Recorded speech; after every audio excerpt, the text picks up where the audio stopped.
Livraison express de Ratoon. Bonjour tout le monde. Vous entendez un peu Mélie, elle est de nouveau malade. Elle fait un boucan monstrueux. J'ai pas allumé mon ordi, j'ai oublié.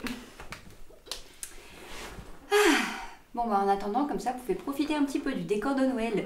Je sais que Noël est déjà passé, mais je voulais à tout prix vous faire une vidéo avec mon décor de Noël. Je pensais faire une vidéo avant, vraiment dans la période de Noël. Finalement j'ai eu un souci de micro. Ça n'a pas du tout enregistré ce que j'ai fait. Et après avec les fêtes, j'ai pas du tout eu le temps de retourner une vidéo. Du coup, j'ai laissé ce décor de Noël pour que vous voyez un petit peu quand même, que vous puissiez en profiter. Alors, salut les ratoupotes, j'espère que vous et votre troupe, vous allez bien. Aujourd'hui, on se retrouve pour un sujet un peu tristounet, malgré le fait qu'il y ait le décor de Noël, mais c'est surtout un sujet extrêmement important pour lequel j'ai eu énormément de questions. On va donc parler du décès de nos petites boules de poils et comment leur dire au revoir ou leur rendre hommage. Mélie, tu peux descendre s'il te plaît. Merci.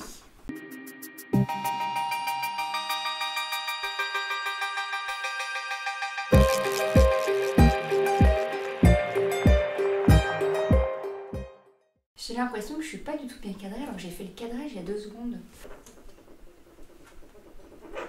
Comme chacun le sait, la vie c'est aussi la mort et la mort fait partie de la vie. On ne peut y échapper. Comme vous le savez aussi, malheureusement, les rats ont une espérance de vie un peu limitée. Généralement on compte 2 ans, 2 ans et demi. On peut pousser jusqu'à 3 ans.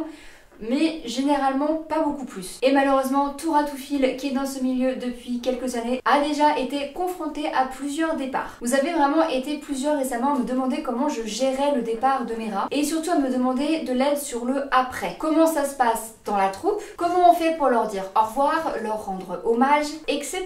Je vais donc essayer de vous répondre le mieux possible en vous donnant le plus large choix dans les idées de comment faire les choses, mais tout ça ne reste propre qu'à moi-même. Vous devez vraiment gérer le départ de vos rats selon vos choix à vous. C'est vraiment extrêmement important pour que votre deuil se fasse correctement. On va donc commencer par voir comment et quand on peut faire partir notre rat. En général, quand on veut faire partir un rat, c'est qu'il n'est pas bien, qu'il est malade ou qu'on le sent fatigué. Dans tous les cas, que ce soit la vieillesse, une maladie ou même une blessure qui ne se guérit tout simplement pas, je prends ma décision selon si le rat souffre ou non, si je sens qu'il a la force de continuer ou non. Attention, vous prenez la décision, oui, mais vous n'êtes pas seul. Le vétérinaire a aussi son mot à dire sur la question. Il doit un peu donner son consentement si on veut. C'est-à-dire que pour un chien, un chat ou même n'importe quel autre animal, un vétérinaire n'a pas le droit d'euthanasier un animal qu'il juge en forme. Il faut aussi dire et vraiment préciser qu'il n'y a aucun, je dis bien aucun droit de faire ce qu'on appelle une euthanasie de complaisance. C'est-à-dire faire une euthanasie parce que le rat ou n'importe quel autre animal ne nous plaît pas ou nous encombre ou parce qu'il a été agressif. Pour l'agressivité, on ne sait jamais, je vous reporte sur la vidéo juste ici de justement l'agressivité hormonale pour laquelle il y a vraiment des solutions avant l'euthanasie. S'il y a encore autre chose à faire sans pour autant parler d'acharnement médical, il n'a absolument pas le droit d'euthanasier votre animal. En général, on fait partir un rat qui a des signes de souffrance et de mal-être. Quels sont ces signes? Les yeux mi-clos, le poil ébouriffé, une grande perte de poids, tendance à rester dans son coin, n'arrive plus à manger et ou boire seul, gros manque d'énergie et parfois du mal à respirer. Quand un ou plusieurs de ces signes sont présents, il faut absolument aller chez le vétérinaire, voir s'il ne pourrait pas essayer de soulager votre animal et si ce n'est pas possible avec des médicaments, une opération, etc., malheureusement faire partir votre ratou. En ce qui concerne les départs en eux-mêmes, faites très attention à la manière dont les départs sont faits chez le vétérinaire. Renseignez-vous bien avant d'y emmener votre animal. Faites en sorte de demander quelle est la procédure. L'idéal, c'est l'euthanasie au gaz. C'est-à-dire que les rats sont dans une petite boîte dans laquelle on diffuse un gaz qui va tout simplement endormir votre rat sans aucune douleur. Une fois votre petit rat endormi, le vétérinaire le récupère, le pose sur la table et puisse pratiquer la piqûre finale dont il ne se réveillera jamais. C'est un départ en général très serein et surtout en douceur. L'inconvénient de cette méthode, c'est qu'on ne peut pas être avec son rat pendant qu'il s'endort étant donné qu'il est enfermé dans une boîte. On ne peut pas vraiment lui parler ou le caresser ou le garder dans les bras. Ça va, Smokey? L'autre moyen, c'est de pratiquer 2 piqûres. La première piqûre anesthésiante, faire une anesthésie tout simplement. Et une fois que le rat est endormi, on pratique aussi la piqûre finale pour qu'il ne se réveille plus jamais. L'avantage de cette méthode, c'est que, étant donné que le rat n'est pas enfermé dans une boîte, on peut être avec lui, le prendre sur soi, le rassurer, lui faire des câlins. Pour les 2 cas, la piqûre fatale est généralement faite dans le cœur, directement. Attention, cette piqûre finale peut éventuellement en choquer certains. Il arrive très souvent que le rat qui reçoit la piqûre ait des gestes musculaires incontrôlés. Après la piqûre finale et malgré l'endormissement, le rat peut avoir des très grosses spasmes dans les pattes principalement. Et croyez-moi, c'est vraiment très impressionnant. Pour l'avoir vécu, je ne m'y attendais pas que ce soit à ce point-là, mais ce n'est pas avec tous les rats. Donc attention vraiment aux personnes sensibles. Attention, malheureusement, il arrive par moments que la piqûre anesthésiante ne soit pas faite correctement, c'est-à-dire que le rat ne soit pas totalement endormi avec cette piqûre et lors de la piqûre finale que malheureusement le rat ressente réellement ce qui est en train de lui arriver, ce qui peut donner lieu à des situations assez chaotiques. Il peut aussi tout simplement y avoir des erreurs de dosage ou des rats qui sont beaucoup plus résistants que d'autres. Par exemple, Gwen a eu le droit à, je vais pas exagérer, mais je crois qu'elle a eu le droit à 3 piqûres anesthésiantes par rapport à ce qui devait être de base. C'est vraiment énorme. Il faut savoir que du coup les rats sont quand même des animaux extrêmement résistants aux anesthésies. Certains vétos ne savent pas forcément exactement les doses à donner pour de si petits animaux. Il faut vraiment savoir quelle est la procédure utilisée. On sait malheureusement que les rats ne sont pas forcément des animaux appréciés de tous, même de certains vétérinaires. Donc vraiment attention à choisir un vétérinaire qui soit consciencieux, qui sache vraiment ce qu'il fait et surtout qui sache faire partir un si petit animal sans souffrance. Sachez bien que l'euthanasie a un certain coût chez le vétérinaire. En général, on compte entre 20 et 30 euros, mais tout va dépendre de ce qui a été fait avant la décision de l'euthanasie, s'il y a eu une auscultation, s'il y a eu une radio par exemple, ou d'autres actes médicaux, si on peut dire, avant la prise de décision de l'anesthésie. Une chose que je trouve vraiment très importante, à mes yeux en tout cas, c'est que malgré la difficulté de la situation, vous soyez là. Je trouve que c'est extrêmement important d'être là pour le départ de son animal, surtout qu'il est dans un endroit qu'il ne connaît pas, avec des personnes qu'il ne connaît pas, avec des odeurs qui sont parfois très fortes, déroutantes, dérangeantes. En plus, le fait qu'il soit en général dans cette situation pas spécialement en forme, je trouve que c'est extrêmement important de se dire que vous êtes là avec votre animal pour le dernier voyage, si on veut, pour pouvoir justement le rassurer et être à ses côtés littéralement jusqu'à la fin. N'est que mon avis, et même si c'est très compliqué pour certains, je le conçois et je le comprends, je trouve que c'est quand même quelque chose de vraiment important à mes yeux par rapport à votre animal qui s'en va. Une fois que votre ratou s'en est allé au pays du gruyère, il faut prendre une décision pour ce petit corps. Et pour ça, vous avez plusieurs choix. Après le départ de votre petit compagnon, que faire de son petit corps? Le veto vous proposera éventuellement de l'incinérer, seul ou à plusieurs, donc en mélangeant plusieurs animaux, d'éventuellement récupérer les cendres, acheter une petite urne funéraire, etc. Tout ça a bien évidemment un coût, je pense. J'ai jamais eu recours à cette méthode, mais je pense que ça dépend des vétérinaires et des options que vous choisissez. Il existe des urnes vraiment mignonnes et il me semble qu'on peut les personnaliser en écrivant le nom, la date ou quelque chose comme ça. Il y a aussi la possibilité de récupérer le corps et de l'enterrer vous-même. Ce sont de petits animaux, normalement le vétérinaire n'a pas le droit ou ne peut pas vous l'interdire. On dit un bisou. Oui, un bon bisou. Ces 2 choix sont les choix les plus communs, si on veut, disons les plus simples. Mais il existe d'autres façons de récupérer le corps et de pouvoir leur dire au revoir. L'une de ces façons, c'est la naturalisation. Donc, l'empaillage, pour le dire un peu vulgairement. Elle sera bien évidemment faite par un professionnel.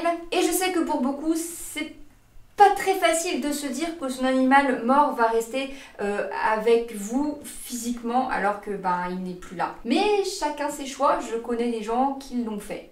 Attention, si vous choisissez cette méthode, surtout choisissez bien, mais vraiment bien, votre taxidermiste. Attention à prendre quelqu'un qui sait ce qu'il fait, qui a vraiment de l'expérience et qui sait comment rendre beau un si petit animal dans son sommeil éternel. Parce que malheureusement, je connais aussi des gens qui ont été extrêmement déçus du résultat. et c'est encore plus difficile de se dire que ça ne rend pas comme on l'aurait souhaité. Il y a aussi tout simplement l'enterrement classique et puis déterrer son animal pour récupérer des os. En général, les os récupérés sont le crâne pour la plupart, et d'offrir une dernière demeure. Généralement, je suis en train de me faire grimper dessus. Généralement, c'est sous cloche avec un beau décor, etc. C'est une autre façon de rendre hommage à son animal tout en le conservant près de soi. Pour cette méthode, attention à bien savoir comment récupérer, nettoyer, conserver les os et les exposer. Vous pouvez trouver des astuces sur internet, sur des forums, sur des pages Facebook, etc.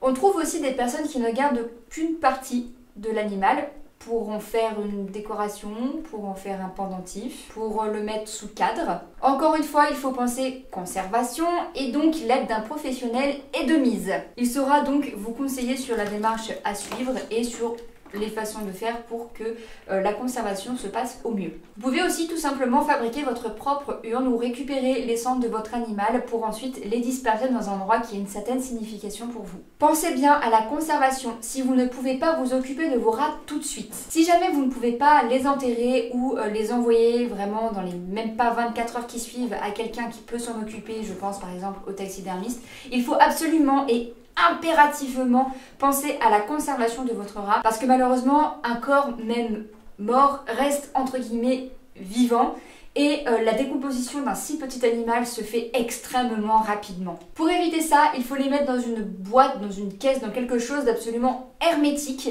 et les mettre au congélateur. Personnellement, c'est une boîte qui se clip plutôt bien, à laquelle j'ai ajouté un sac congélation que je ferme bien, que j'enroule plusieurs fois sur lui-même et je le cale dans mon congélateur. Alors je suis d'accord, ça reste un petit peu glauque de se dire qu'on a notre petit animal décédé dans le congélateur, mais si vous ne pouvez pas vous en occuper tout de suite, c'est vraiment très important de le conserver de cette manière, histoire de ne pas détériorer l'animal, la chair, les poils, la peau, etc.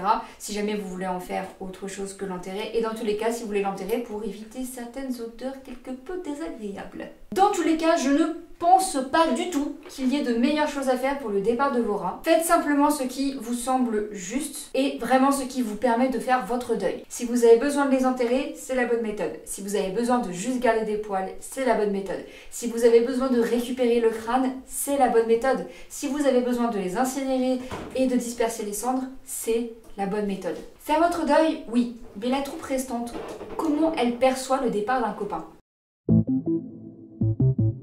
Mine de rien, on ne pense pas très souvent aux copains animaux dans ces cas-là. Quand un animal qui vit en groupe décède, est-ce qu'il y a un impact sur la troupe qui lui survit? La réponse est oui. Oui, un rat qui perd un copain, un congénère, peut déprimer, peut être mal, peut même tout simplement se laisser mourir. Il y a de réelles affinités entre les rats, des rats qui s'entendent plus ou moins bien, des super copains comme des rats qui peuvent pas se blairer. Mais quand son meilleur ami s'en va, celui qui reste peut vraiment mal réagir. Certains ont arrêté de s'alimenter, d'autres n'ont fait que dormir pendant très longtemps, certains sont devenus agressifs, d'autres se sont énormément rapprochés de l'homme, ou au contraire se sont extrêmement rapprochés de la troupe. Chaque rat fait son deuil au même titre que nous faisons le nôtre. C'est donc vraiment très important de faire attention à sa troupe restante lorsqu'un rat s'en va. C'est aussi pour ça qu'on conseille une troupe de minimum 3 rats. Au cas où un des ratous s'en aille, il faut que ceux qui restent aient forcément un copain. Si jamais vous décidez que l'aventure ratounesque touche à sa fin pour vous et qu'il vous reste qu'un seul rat, vous pouvez, selon son âge et sa façon de réagir à la solitude, soit le laisser seul jusqu'à la fin en faisant extrêmement attention à son comportement, à sa santé, etc.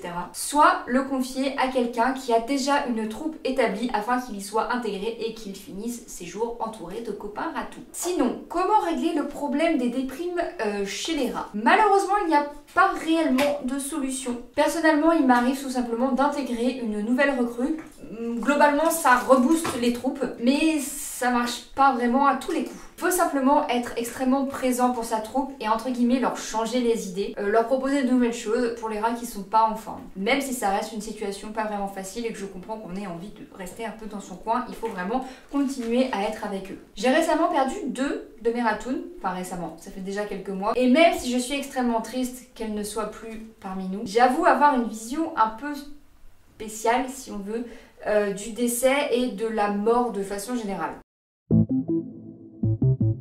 Dans mon cas, la mort n'est qu'une continuité. Je dis pas que je m'en fiche que mes proches, que ce soit humains ou animaux, s'en aillent, ne soient plus là, mais disons que je suis pas effondrée, la vie continue, il faut rester fort pour ceux qui sont encore là. J'ai pu vivre des choses formidables avec eux et ils resteront toujours gravés en moi, dans mon cœur, dans ma tête, dans mes souvenirs, voire même dans mon quotidien pour certains, car ils laissent forcément une part d'eux même après leur départ. Mais je pleure pas comme je sais que certains le font. Ce n'est en aucun cas un reproche aux personnes qui ont du mal à faire leur deuil, au contraire. Parfois je passe justement pour quelqu'un de totalement insensible, alors que pas du tout. Je pense juste à eux différemment, on va dire. Je ne garantis pas qu'au départ d'un ratou en particulier, de Edel, de Kissa, de Nausicaa ou de Jinko, je ne sois pas totalement effondrée à pleurer toutes les larmes de mon corps, etc. Je ne peux pas savoir. J'avoue que j'ai eu énormément de mal à me remettre du départ de deux rats en particulier, Chaka et Onyx. Ça a vraiment été extrêmement dur pour moi de ne plus les voir, de ne plus les sentir, de ne plus pouvoir leur faire de bisous, de ne plus pouvoir les caresser. Pour vous dire, j'ai tellement, mais alors tellement pleuré au départ de Onyx chez le vétérinaire qu'on aurait littéralement pu l'essorer de mes larmes. Je vous raconte pas, mais elle était trempée. Et j'ai mis vraiment très longtemps à pouvoir en parler, à pouvoir regarder des photos, à regarder des vidéos, etc. C'est d'ailleurs grâce à une des vidéos sur cette chaîne que je me suis mise à revoir des vidéos d'elle et qui m'ont permis du coup de me dire ok, ça y est, c'est passé, tu peux faire autre chose. C'est ok pour toi. Il était pour moi extrêmement impératif d'avoir ces empreintes. Et oui, c'est ça, mon petit rituel de départ, avoir les empreintes de mes rats. J'ai les empreintes de tous mes ratous décédés. Donc là, Chaka, Nezumi, Razel, Mei, Gwen, Onyx, Indy, Pink, Costa, Punk, Mara, Cody, Gaïa et Bulle. Dans mes premières empreintes, c'était un peu catastrophique. Je les ai toutes, il m'en manque que deux. Il me manque Elia et Loki. Pour les deux, j'ai pas pu prendre les empreintes parce que pour Loki, j'étais pas là. Donc c'est un peu compliqué. Et pour Elia, en fait, ça s'est passé d'une manière un peu trop fulgurante, on va dire ça comme ça, et j'ai pas pu prendre malheureusement ces empreintes. Je m'en veux un peu, mais bon, bah c'est comme ça, malheureusement, on peut rien y changer. Mais voilà, comme vous avez pu le voir, j'ai les empreintes de tous mes ratous qui sont passés à la maison, et je les garde précieusement. En général, je prends les empreintes une fois le rat décédé. Ça peut paraître un peu glauque, je sais, mais d'un côté, au moins, je suis sûre d'avoir de belles empreintes sans un rat qui bouge dans tous les sens. Et de l'autre côté, c'est aussi un peu ma façon à moi de leur dire au revoir. Mon but, en fait, dans la prise d'empreintes, c'est d'avoir une trace d'eux, de leur passage au sens littéral comme figuré. L'empreinte physique montre qu'ils étaient là, présents, avec moi. Et d'un autre côté, c'est aussi un peu comme si je faisais une dernière activité avec eux avant leur départ. C'est aussi une manière un peu de dire ok, t'as laissé ta marque ici, maintenant tu peux y aller, tu peux t'en aller, fais ce que tu veux. Pour ceux qui se demandent, j'utilise une éponge à tampon encreur, je sais pas du tout si ça s'appelle comme ça. Et vous savez, c'est les boîtes en fait où c'est imbibé d'encre, où on plante le tampon, voilà. Et en fait, donc bon, normalement je le fais avec un petit ratou qui n'est plus là, mais tout simplement je plonge la pâte. Avec lui ce serait simple, je plonge la pâte, j'appuie bien et hop, je mets sur la feuille. Tout simplement, mon petit loup. Et étant donné qu'ils ne sont plus là, j'ai aucun risque avec les toxines potentielles qui sont dans l'encre. Et je trouve sincèrement que les traces rendent très bien, rendent très nettes. Par exemple, celle-là de Gwen, je vais vous la mettre là, ce sera plus simple. Celle de Gwen, celle de Bulle aussi. Elle est où celle de Bulle? Ah voilà, concrètement, les empreintes de Bulle ont été absolument catastrophiques. Tout simplement parce qu'en fait, c'était fait avec un feutre. J'avais fait tout un bordel, j'ai coupé le feutre, j'ai récupéré l'encre, j'en avais mis plein les doigts. Pour Gwen, c'était pareil, les deux qui étaient blanches ont fini bleu. Bon, pas le même bleu, mais elles ont fini avec de l'encre bleue de partout. Parce que j'arrivais pas en fait à avoir une belle trace bien nette. Vous voyez, c'est soit il n'y avait pas assez d'encre, soit il y avait trop d'encre. Et j'arrivais vraiment pas, là on voit qu'il y avait beaucoup trop d'encre. J'arrivais vraiment pas en fait à avoir quelque chose de bien, de net et me fasse dire ok, là c'est bon, la trace elle est bien, ça me va.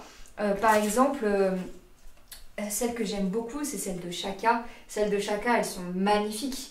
Elles sont hyper détaillées, elles sont super belles. Celles de Onyx aussi, on voit bien tous les orteils, etc. Elles sont magnifiques et les autres le sont tout autant. Celle de Mara est particulièrement bien détaillée. C'est mon qui est en train de se casser la gueule. Il y a celle de Mara qui est particulièrement bien détaillée et je suis très contente d'avoir réussi à trouver en fait cette méthode qui est vraiment extrêmement simple et qui me permet, voilà, celle de Indy aussi avec la patte avant, qui me permet d'avoir des choses vraiment très belles, détaillées et qui restent dans le temps, étant donné que ça reste quand même du tampon encreur, donc c'est spécifique à la base pour ça. Donc je suis vraiment contente. J'ai aussi fait un tatouage, comme certains ont pu le voir sur Insta. J'ai fait un tatouage en fait, me les rappelant, avec justement les empreintes. Alors je vais pas tout vous montrer en entier parce que c'est compliqué, mais on voit voilà une partie de mon tatouage avec un rat. Et je sais pas du tout si on le voit là, parce que je suis assez loin, il y a les empreintes en fait, tout simplement, des ratous. Donc c'est les empreintes qui sont là sur les feuilles que j'ai envoyées à ma tatoueuse pour qu'elle puisse les recopier et les intégrer dans le tatouage. Et ces empreintes me remontent en fait tout le long du dos du ratou et qui remontent jusque là en haut de mes épaules. Et c'est aussi la fameuse trace un peu symbolique qu'ils laissent, ils le laissent en moi, ils sont vraiment ancrés en moi. Voilà, j'ai pas tous mes rats. Je me suis arrêtée, je crois qu'à partir de chaque cas, je les ai pas parce que j'ai fait mon tatouage avant. J'aimerais vraiment continuer à faire ces empreintes et à me les mettre littéralement dans la peau. Outre les empreintes, j'ai aussi mon petit rituel de les enterrer dans une forêt près de chez mes parents, un endroit que j'aime particulièrement avec une petite rivière pas trop loin. J'aime vraiment beaucoup cet endroit, il est assez calme et j'ai un peu mon espace où j'enterre tous mes petits ratous. Au début, je voulais les enterrer, les récupérer plus tard, notamment récupérer les crânes en fait, et faire du coup un petit hôtel en leur honneur, faire une décoration spécifique. J'ai eu beaucoup d'idées. J'ai jamais eu le courage de le faire, je sais pas pourquoi, quelque chose m'a toujours retenue. J'avoue que je regrette un peu quand même.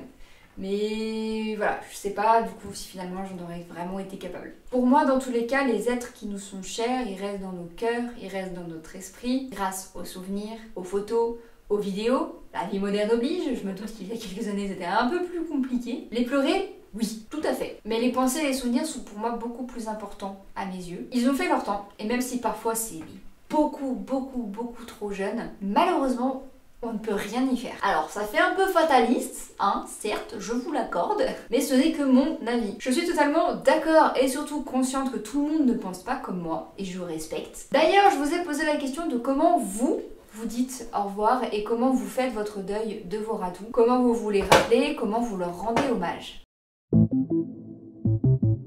J'ai donc fait une demande sur les réseaux sociaux pour voir un peu comment quelle est la méthode que vous utilisez pour le départ de vos rats, et vous avez vraiment été nombreux à me répondre et je vous en remercie, ça fait vraiment plaisir d'avoir autant de réponses à une question pour une vidéo. Malgré leur petitesse, les rats sont vraiment des animaux qui prennent beaucoup de place dans nos cœurs. En général, ce sont des bêtes qu'on aime ou qu'on n'aime pas, et quand on les aime vraiment et on fait tout pour eux. Et leurs départs sont aussi importants que leur vie à nos côtés. Pour la plupart, les ratounes sont enterrés dans le jardin ou dans une forêt. Il y en a plusieurs qui mettent des fleurs ou qui installent les petites tombes près d'un arbre, au pied d'un arbre, et quand ils voient la plante pousser, ils aiment à se dire que c'est leur petit rat qui aide, comme si leur rôle n'était pas encore totalement fini et qu'ils avaient une dernière tâche à accomplir avant de partir pour toujours. Je trouve cette symbolique vraiment très mignonne et surtout très douce. J'ai par exemple quelqu'un qui m'a dit « J'enterre mes rats dans un coin de mon potager, par-dessus lequel j'ai planté un arbre sauvé du compost.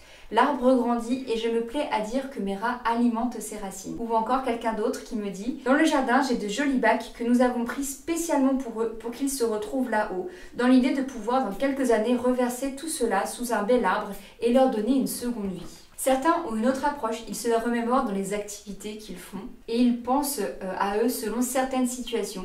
Par exemple avec cette ratoufile qui me dit « Chaque loulou a sa petite plante ». J'ai aussi gardé une tradition d'enfant. Je ne sais pas réellement pourquoi, mais lorsque je vais à la plage, mon premier réflexe c'est de leur ramener des coquillages pour leur montrer que je pense toujours à chacun d'eux. J'aime énormément le rituel du coquillage. C'est vraiment magnifique. C'est tout simple et elle peut tout simplement poser les petits coquillages dans les pots dans lesquels ces rats sont enterrés. Il y a aussi beaucoup de personnes qui gardent des poils de leurs petits rats dans des bijoux ou dans des fioles pour avoir une partie d'eux toujours présente. J'ai remarqué aussi pas mal de monde qui font comme moi à prendre les empreintes. En général c'est du vivant du rat, ce que je comprends totalement. Certains le font au colorant alimentaire ou avec de l'argile ou avec de la pâte auto-durcissante. Quand l'animal est en vie, c'est une évidence de faire attention à quel produit on prend. Il faut vraiment prendre des produits ou des outils inoffensifs. Pensez-y. Si vous avez une âme d'artiste, les dessins sont un très bon moyen de rendre hommage à vos rats. Vous pouvez aussi largement faire une commande auprès d'un artiste déclaré, c'est toujours mieux, pour représenter votre troupe. Certains ratophiles ont même carrément consacré une partie de mur rien que pour eux. Il y a ceux, comme moi, qui font tout simplement des tatouages souvenirs. Ils se font vraiment sous plusieurs formes, soit des petites symboliques, des éléments leur rappelant des portraits, juste les empreintes, des formes un peu plus globales de rats pour tous se les représenter. Tout dépend vraiment des envies et des significations. Et ensuite, bien sûr, il y a les... Ben alors Mélo, qu'est-ce qui t'arrive? T'as raté la marche? Oh ma petite lolotte. Bon oui. Et ensuite, bien sûr, il y a les innombrables photos et vidéos qu'on garde. Des albums, des galeries sur l'ordi, des pêle-mêle, sur le téléphone, etc. Il y a plein d'autres façons de dire au revoir et de rendre hommage à nos rats, mais je ne peux pas toutes vous les dire, déjà que cette vidéo est longue. Il y a néanmoins un témoignage en particulier qui m'a réellement touchée et que j'aimerais vous lire tel qu'il m'a été envoyé. Je prends mon ordi. Vous êtes prêts? Je vous le lis. Lorsque mes ratous décèdent, je vais les enterrer en forêt. J'ai eu très peu de morts naturelles, ça a toujours été chez le veto, avec les piqûres. C'est horrible de devoir en arriver là. J'essaie d'être forte, mais je pleure souvent, des fois chez le veto, des fois de retour à la maison. Je me dis que c'est pour leur bien, ils peuvent pas continuer à vivre avec des maladies ou des problèmes. Quand on prend des rats, il faut s'attendre à ce qu'ils ne vivent pas longtemps, surtout s'ils viennent d'animalerie, car même si on adopte en association, à la base, ça reste des rats d'animalerie. Et je pense que même chez les rats très sérieuses, il se peut qu'il y ait des rats qui ne vivent pas longtemps. Il faut avoir le cœur et l'esprit bien accrochés, surtout lorsque l'on perd ses rats coup sur coup. J'ai trouvé un endroit reculé, sur une jolie colline dans le Cantal. Il y a une pierre en forme de cœur et je les enterre à son pied. Ils sont dans la forêt avec un petit ruisseau qui coule pas loin. C'est très reposant d'aller là-bas. Il n'y a pas de bruit à part le vent dans les arbres, les oiseaux qui chantent, etc. J'achète une rose à chaque fois. La couleur dépend de l'intensité de la relation que j'ai avec eux, car on a toujours des rats avec qui on peut partager plus de choses que d'autres. La partie un peu bizarre, je pose le rat sur la pierre avec la rose entre les pattes et je fais une photo. C'est un peu glauque, t'es pas obligé d'en parler, mais pour moi ça signifie la dernière photo que je peux avoir de mon ratou. Car bien sûr j'en fais d'autres de leur vivant et j'adore revoir leurs petites frimouses. J'ai aussi ce bracelet. À l'intérieur de la boule centrale, il y a les poils de Pépito, Mickey et Ratatouille. Ce sont les premiers rats avec qui j'ai une relation extrêmement forte. Surtout Pépito que je n'oublierai jamais tellement c'était un amour de rat. Bon, après par exemple, en souvenir moins sympa mais rigolo, quand même, t'as les traces de morsures sur les plaintes, les habits, le dodo déchiré, etc. On n'y pense pas forcément toujours, mais de temps en temps je me dis « Petit con, tu m'as bousillé mon gilet préféré ». Voilà un témoignage qui m'a particulièrement touchée. Je saurais pas vraiment trop dire pourquoi exactement, mais j'ai trouvé cet hommage vraiment très beau et surtout plein de sincérité. Chacun de nous avons besoin de leur dire au revoir à notre façon, qu'elle soit conventionnelle ou non, qu'elle soit belle aux yeux des autres ou non. Du moment que c'est la manière qui nous plaît et qui nous fait nous sentir bien et nous aide à passer des étapes difficiles, c'est le plus important. Surtout, ne laissez jamais les autres vous dire que votre façon de dire au revoir à votre rat n'est pas bien, n'est pas belle, n'est pas convenable, etc. Surtout, ne laissez jamais personne vous juger sur votre manière de dire au revoir, que ce soit l'enterrement, que ce soit la naturalisation, que ce soit les photos post-mortem, que ce soit les empreintes, que ce soit récupérer les os, que ce soit les poils, les urnes, etc. Faites vraiment comme bon vous semble à vous. La seule bonne façon de dire au revoir et de rendre hommage, c'est la vôtre. Voilà, je l'ai dit. Je pense avoir terminé pour cette longue vidéo. Eh, t'es pas en train de m'épouiller là, Mélie, t'abuses. En plus, tu me griffes. Vous voyez pas, mais ah aussi vous la voyez là. Ah, mais elle est en train de me trifouiller les cheveux, c'est pas agréable. Ah, mais c'est horrible. J'espère donc que cette vidéo vous aura été utile et que j'ai pu répondre aux questions que vous vous posiez. N'hésitez surtout pas à mettre un j'aime, un commentaire et à partager si le cœur vous en dit, et surtout à activer la petite cloche pour ne plus manquer aucune des vidéos. Je suis aussi sur Insta, sur Facebook, sur TikTok, n'hésitez pas à me suivre. Merci à tous d'avoir regardé la vidéo, désolée pour le sujet un peu macabre, mais qui a vraiment son importance. Je vous dis à la prochaine, salut les ratoupates, bisous! Tu fais bisous? Bisous petit cochon. Ils sont tous à l'autre bout de la pièce. Vous vous souvenez quand j'ai fait la dernière vidéo, quand j'ai fait mon décor de Noël là pour les photos, personne venait vers moi. Maintenant que je suis du bon côté, tout le monde est là-bas. Comment je fais moi avec une troupe comme ça? Si jamais vous décidez que l'aventure... Si jamais vous décidez que l'aventure ratounesque... Ah, c'est dur à dire ça. Si jamais... Waouh! Vous pouvez... Ah, ça m'énerve. Vous pouvez... Non, tu veux venir avec moi? Tu viens avec moi si tu veux. Oh, j'ai plus de sang dans la chambre, j'ai des fourmis. Hein, petit cochon Mélie? Qu'est-ce que tu fais, toi? Tu fait des bêtises dans les guirlandes? Eh bien, le pont. T'as le pont de singe, c'est le pont du petit cochon. Non, ça c'est le Père Noël. Tu laisses le Père Noël. Il y a plein d'autres façons de dire au revoir et de... Alors, ma petite Mélie, je vais devoir t'enlever parce qu'en fait, je vais devoir prendre mon ordi et là, tu me tires les cheveux. Tu peux descendre, merci.